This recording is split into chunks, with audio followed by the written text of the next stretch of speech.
खबरें ही हैं जो बिगाड़ती हैं शेयरों की चाल, और खबरें ही करती हैं आपको माला माल। तो ऐसे ही कुछ शेयरों को लेकर के आते हैं जहां पर देखने को मिल रहा है जबरदस्त एक्शन। क्या होना चाहिए आपका रिएक्शन, वो एक एक करके जरा लेकर के आते हैं शेयरों को। जरा पहले लेकर के आइए कोरमंडल। आज है फर्टिलाइजर शेयरों में, हमने कुछ एक फर्टिलाइजर शेयरों में अच्छी मजबूती देखी है, लेकिन यहाँ पर दबाव है। एनएससीएल में 820 करोड़ की मेजॉरिटी स्टेक खरीद को सीसीआई की मंजूरी मिल गई है। एनएससीएल के शेयर जो है वो खरीदेगी कंपनी। करीब 1.5% के आसपास का आज दबाव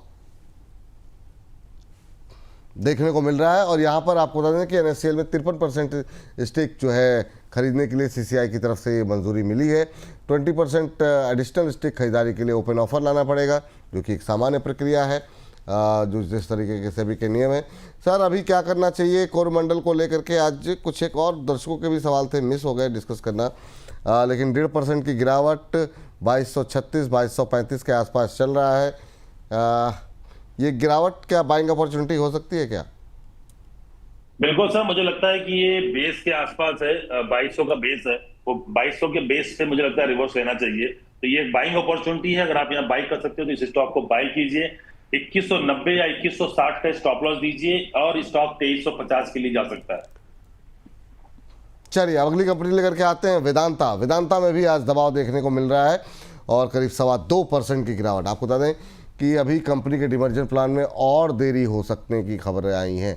ये थोड़ा सा निगेटिव हो रहा है क्योंकि ऑलरेडी काफ़ी डिले हो चुका है।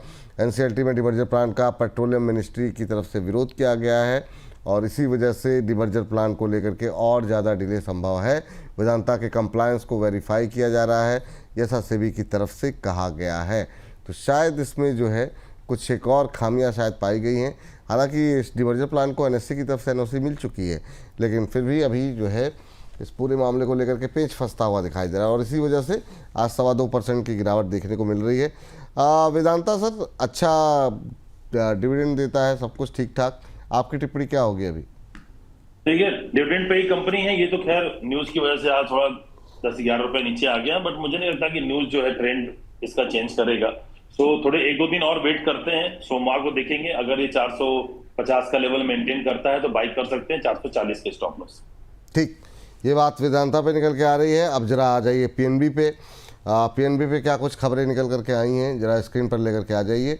यहाँ पर इनका अपडेट आया है क्यूएन का, और उसमें ये है कि डोमेस्टिक एडवांसेस में 10% की बढ़ोतरी रही है अगर पिछले साल के मुकाबले देखें। और जो है घरेलू डिपॉजिट जो है वो करीब 12% से ज़्यादा बढ़ता हुआ दिखाई दिया है। ग्लोबल एडवांसेस यानी ओवरऑल अगर हम देखें तो इनके एडवांसेस 9.9% बढ़ कर के 11.31 लाख करोड़ रुपए रहे हैं। तो ये यहाँ पर बिजनेस अपडेट निकल करके आ रही है।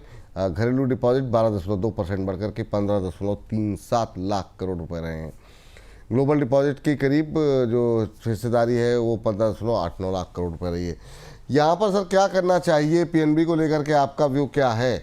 आज सर ये 2.25% नीचे है, बहुत लोगों को अच्छा लगता है, रिजल्ट अच्छे रहे हैं, कोई बड़ा कंसर्न नहीं है मतलब अगर हम देखें तो। लेकिन आज सिटी की रिपोर्ट आई है, आज सुबह हमने डिस्कस किया था, अगर हमारे पीसीआर की टीम इसको दिखा सके कि आज सिटी की रिपोर्ट में ब्रोकर बोले हमने डिस्कस किया था, उन्होंने सेल कॉल दी है। सर आप कैसे देख रहे हैं सर पीएनबी को? अभी करंट लेवल पे 101 का टारगेट दिया गया सिटी की तरफ से और ये सेल की कॉल इनिशिएट की गई है। आप क्या टिप्पणी देंगे सर पीएनबी को लेकर के? देखिए, अगर शॉर्ट टर्म में बाई करना तो बाई कर सकते हैं। 107 रुपए के स्टॉप लॉस से 116 रुपए का टारगेट होगा। बहुत बड़ा कोई अपसाइड में उम्मीद नहीं कर रहा हूँ। ट्रेडिंग जोन एक रेंज में है, तो मुझे लगता है अगले 1-2 महीने में पीएसयू की रैली मिलेगी तो उसमें ये थोड़ा ऊपर जा सकता है, बट फिलहाल अभी 1-2 हफ्ते के लिए बाई कर सकते हैं। 107 के स्टॉप लॉस तो 116 का टारगेट होगा। चलिए ये बात है। चलिए तो यहाँ पर ये राय निकल के आई। सर वैसे एक चीज़ बताइए, आपका मतलब जब आप खेलते होंगे क्रिकेट वगैरह या बैडमिंटन या कुछ भी, फेवरेट गेम क्या था सर आपका? सर मैं स्क्वैश खेलता हूँ अभी भी और क्रिकेट भी खेलता हूँ, तो स्क्वैश में खेलता हूँ। तो स्क्वैश जो है, जैसे आपको पता होगा कि बहुत एनर्जी वाला गेम है और बहुत ही डेंजरस गेम कह सकते हो आप हम लोग के लिए। अब तो खैर उतनी उम्र रही नहीं कि बहुत तेजी से हम लोग जो है नहीं सर, मतलब आप बताइए, लोगों की गर्लफ्रेंड आपको पसंद कर रही है, आप कह रहे हैं उम्र ही नहीं रही। हाँ, और यहाँ पर एक हमारे दर्शक हैं रितेश सिंह जी, कह रहे हैं सर आप वसीम जाफर जैसे लगते हैं। मतलब कोई क्रिकेटर छूटेगा कि नहीं छूटेगा? वसीम जाफर, हार्दिक पांड्या, विनोद कांबली, सारे क्रिकेटर्स जो है, इसीलिए मैंने पूछा कि भाई ऐसा क्रिकेट से रिश्ता क्या रहा है कि मतलब सारे क्रिकेटर, सैयद किरमानी, ऐसे ऐसे मतलब क्रिकेट सारे क्रिकेटर ही आ रहे हैं क्रिकेट तो खेलते। सर देखिए, इंडिया में 150 करोड़ की आबादी हो तो 120 करोड़ लोग कम से कम क्रिकेट तो खेलते ही है, हर कोई खेलता है, बिल्कुल मैं भी सही। उसमें से एक हूँ। तो पता नहीं लोगों को क्या दिख रहा है, चलो अच्छी बात है, सबका बहुत बहुत अच्छी बात धन्यवाद। यह है कि कुछ दिख रहा है, हमारे जैसे लोगों को तो कुछ दिखता ही नहीं है। देखिए आपके ऊपर तब भी देखिए मतलब जो है, मतलब एक एक करके इतने सारे लोग, इतनी सारी टिप्पणियां, हम तो ना 3 में ना 13 में, ये बात हिस्ट्री हो रही है। चलिए अगली कंपनी पर लेकर के आते हैं स्क्रीन पर। चलिए जरा स्क्रीन पर लेकर के आइए, बताइए कौन सी कंपनी है। और ये है, अच्छा, बैंकों पे लगातार अपडेट, बिजनेस Q1 अपडेट आ रही है। सर इनके टोटल बिजनेस जो है वो 10.2% की ग्रोथ देखने को मिली है। कुल जो कारोबार रहा है वो 12.20 लाख करोड़ रुपए से बढ़ करके 13.44 लाख करोड़ रुपए रहा है। इसके अलावा जो है टोटल डिपॉजिट जो है वो 9.25% बढ़ करके 7.44 लाख करोड़ रुपए रहा। तो ये तमाम बिजनेस अपडेट रही है। ऑलमोस्ट फ्लैट ट्रेड करता हुआ इंडियन बैंक, आपकी टिप्पणी क्या रहेगी सर, अभी इंडियन बैंक में क्या करना चाहिए?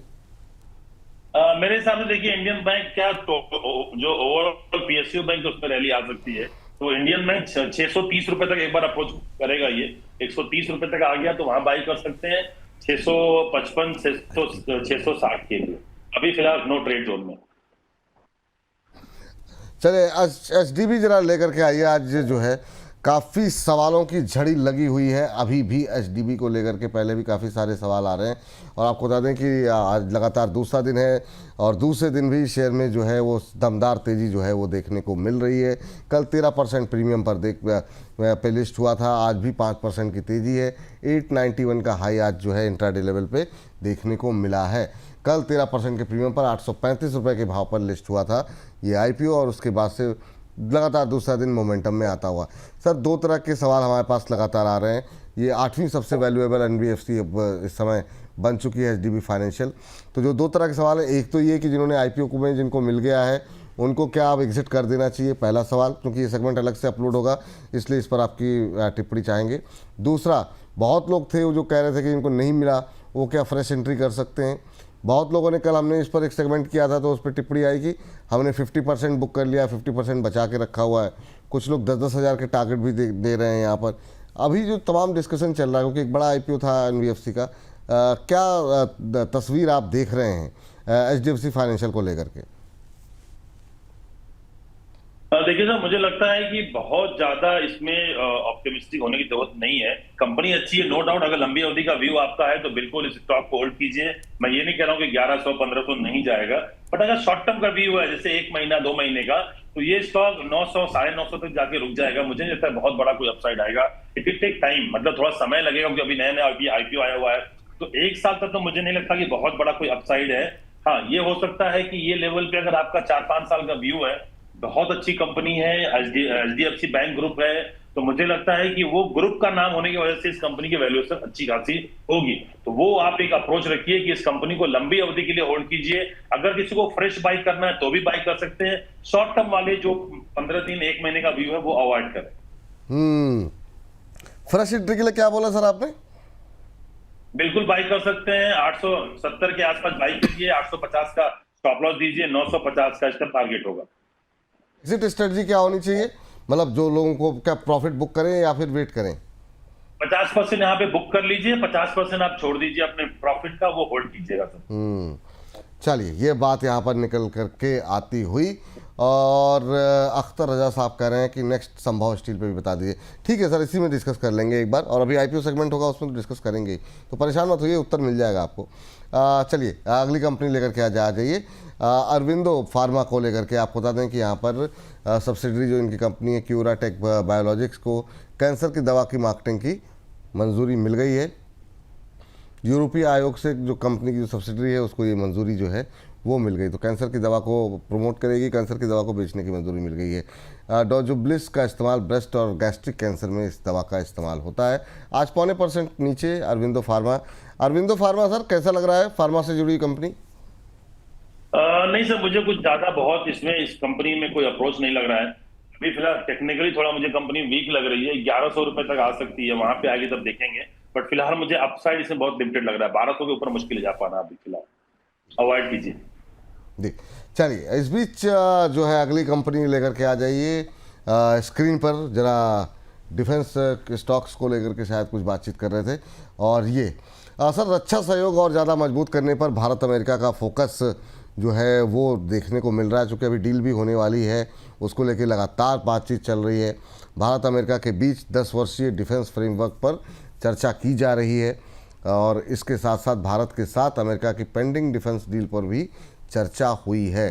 तो ये तमाम अपडेट यूएस के साथ टाई अप को लेकर के निकल करके आती हुई, ये एक थोड़ा पॉजिटिव ट्रिगर हो सकता है डिफेंस स्टॉक्स के लिए। एक दिन पहले ही दोनों देशों के रक्षा मंत्रियों के बीच फ़ोन पर भी बातचीत तो हुई थी, तो इस दिशा पे कामकाज चल रहा है, और अगली बैठक में 10 साल के रक्षा समझौतों को लेकर के हस्ताक्षर पर सहमति बन सकती है। ऐसा इस तरह की बातें निकल करके आ रही है। अमेरिका से जी इंजन की डिलीवरी और जॉइंट प्रोडक्शन पर भी बातचीत हो रही है। तो कई सारे डेवलपमेंट हैं डिफेंस को लेकर के। सर डिफेंस पे हम लोग पहले भी बातचीत कर चुके हैं इस कार्यक्रम में, लेकिन इस सेगमेंट के लिए मेरा आपकी टिप्पणी जानना चाहेंगे।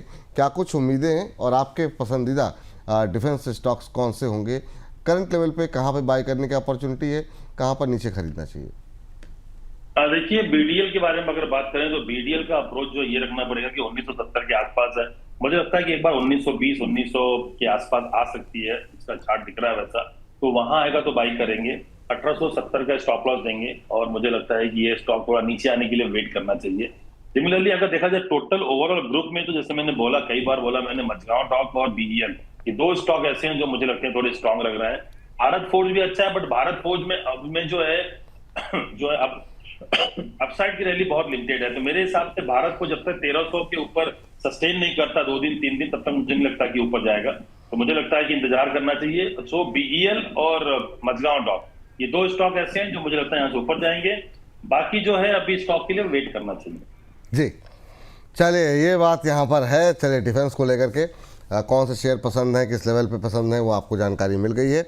अगली कंपनी जरा स्क्रीन पर लेकर के आ जाइए और देखते हैं यहाँ पर क्या हलचल और क्या प्रश्न है। यहाँ पर हिंदुस्तान जिंक को लेकर के यहाँ पर भी बिजनेस अपडेट है। कंपनी का माइन मेटल प्रोडक्शन 1% के आसपास बढ़ता हुआ दिखाई दिया है।